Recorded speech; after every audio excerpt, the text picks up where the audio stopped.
कढईमध्ये 1 वाटी शेंगदाणे खरपूस असे भाजून घेतलेत आणि खाली काढून घेतलेत।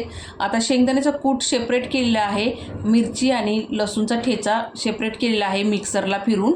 नंतर आता इथं मी भिजवलेले साबुदाणे घेतलेले आहेत। हे साबुदाणे रात्रीच भिजवलेले होते मी, त्यामध्ये शेंगदाण्याचा कूट मिक्स करून घेतला।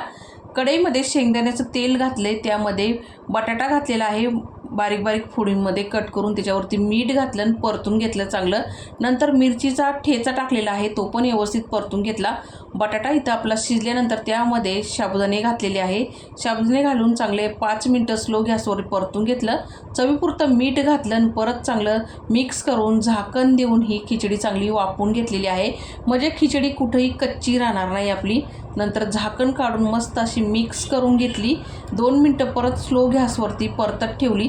तयार झाली आपली मोकळी सुटसुटीत उपवासासाठी साबुदाणा खिचडी। भेटूया पुढच्या व्हिडिओमध्ये। धन्यवाद।